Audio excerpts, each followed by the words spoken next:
बेटा आज हम अरबी के दो इब्तदाई असूल पढ़ेंगे जो अरबी पढ़ने से पहले बहुत ही ज़रूरी है। वो दो असूल हैं इस्तिलाहात इराब या इस्तिलाहात हरकात और दूसरा असूल है इल्म मारफा और इल्म नकरा। आज हम इस्तिलाहात इराब पढ़ेंगे। क्या पढ़ेंगे? इस्तिलाहात इराब। उनमें जो पहली इस्तिलाह है वो है फता या नसब।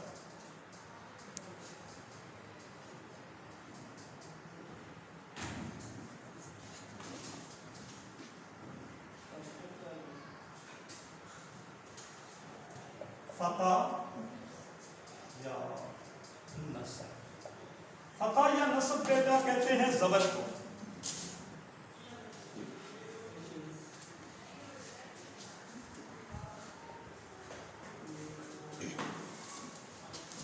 जबर को कहते हैं, जबर को। जो दूसरा असूल है हमारा वो है कसर या जर।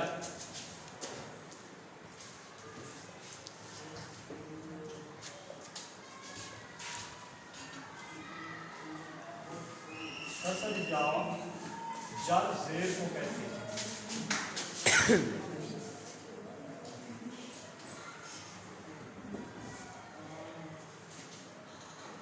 तीसरा असूल है हमारा जमा या रफा।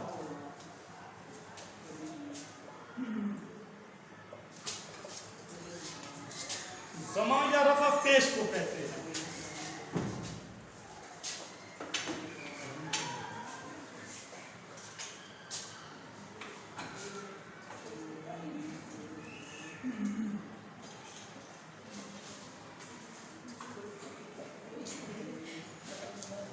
ये जो तीनों हरकात हैं ज़मा या रफ़ा, कसर या जर, फता या नसब, ये बार बार ये नहीं कि इब्तदाई इस्तिलाहात हैं। मुफस्सिरीन, मुहद्दिसीन और फुक़हा ने बार बार इन इस्तिलाहात का तफसीर लफ्ज़ी करते वक्त या तफसीर सरफ़ी या तफसीर ना भी करते वक्त इन इस्तिलाहात का इस्तेमाल किया है। इनमें जिस हरफ पर जबर हो उसे क्या कहते हैं?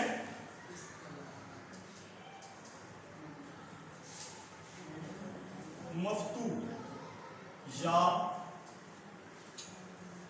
मंसूब। जैसा कि हमजा जबर आ, हमजा से जबर आ, बा जबर बा, ता जबर ता। ता जो है ये मफ्तू है या मंसूब है, बा मफ्तू है या मंसूब है, अलफ मफ्तू है या मंसूब है। और इसी तरह जिस हरफ के नीचे ज़ेर आ जाए उसे मकसूर या मजरूर कहते हैं। मकसूर या मजरूर।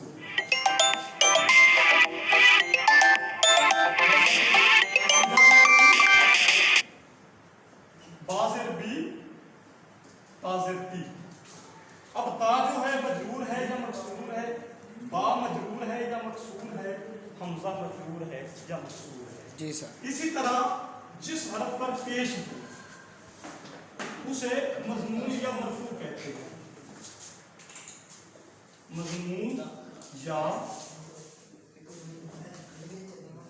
मरफू।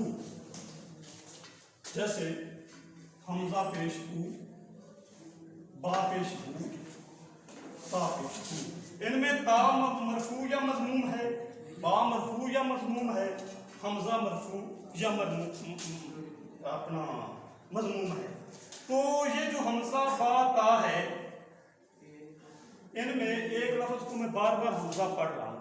अलफ पर जब हरकत आ जाए ना तो वो अलफ नहीं रह जाता, उसको हमजा पढ़ेंगे। अलफ उस वक्त पढ़ा जाएगा जिस वक्त खाली हो।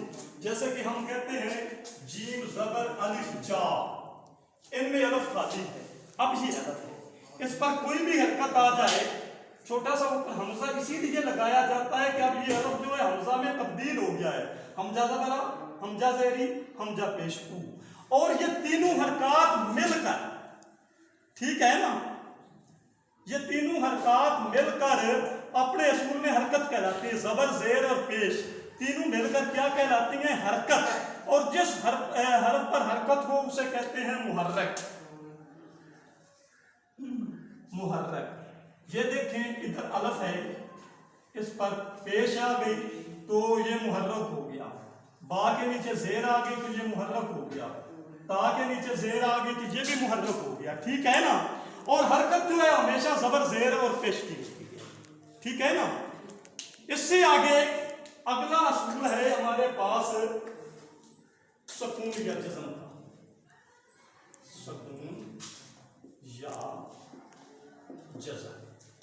सुकून या जज़म बेटा साकन हरफ जहां भी हो, जहां हरफ की आवाज खत्म हो जाए, जिस तरह के आप पहले के कैदों में पढ़ा है अलमद्दा बेमौकूफ। मौकूफ के मानी होते हैं खत्म हो जाना। आब तेलफ्ता बेमौकूफ ता, ऐसे असूल पढ़े थे ना पहले के कैदों में।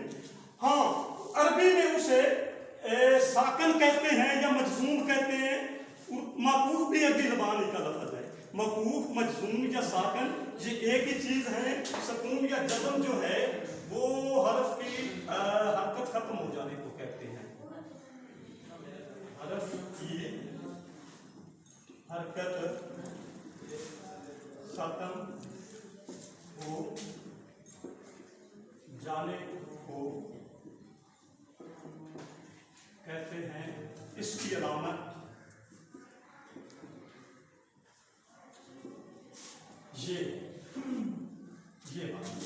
ये जज़म होती है। ठीक है ना? ये वाला। और जिस हरफ पर जज़म हो उसे मजजूम कहते हैं। मजजूम या साकन।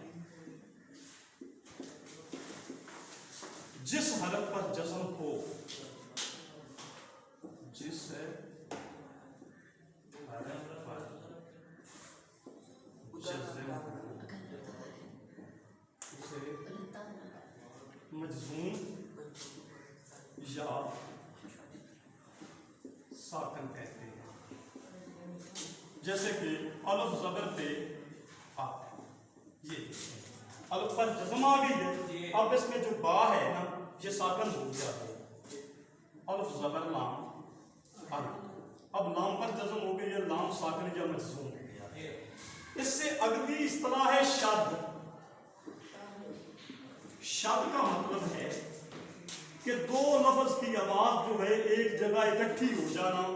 अलफ ज़बर बे अब बेजर बा अब्बा। और इसको आप बराबर इसके पढ़ते थे पहली वाले कायदे में जो कुरान से पहले पढ़ाया जाता है, अलफ बे ते वाला कायदा। उसमें आप पढ़ते हैं अलफ ज़बर बे अब बेजर बा अब्बा।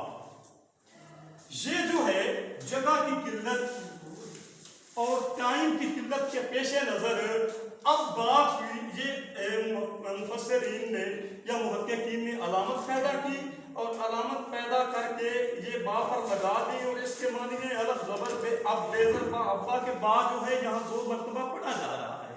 और ये बा 2 मरतबा पढ़ा जा रहा है और इसकी उन्होंने निशानी ये 3 दंदाने लगाए हैं और इन 3 दंदानों का नाम उन्होंने शद रखा है। ठीक है ना?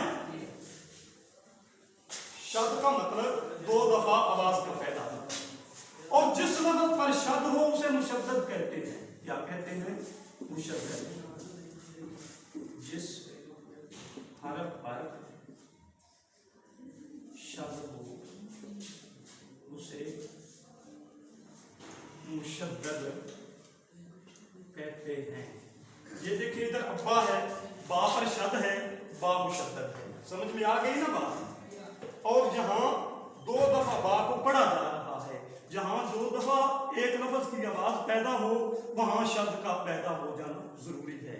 और शब्द की अलामत 3 दंदाने हैं और जिस लफ्ज पर ये 3 दंदाने लग जाएं, जिस हरफ पर लग जाएं उस हरफ को मुशद्दद कहा जाता है। कल इंशाल्लाह नकरा और मारफा पढ़ेंगे। ठीक है ना?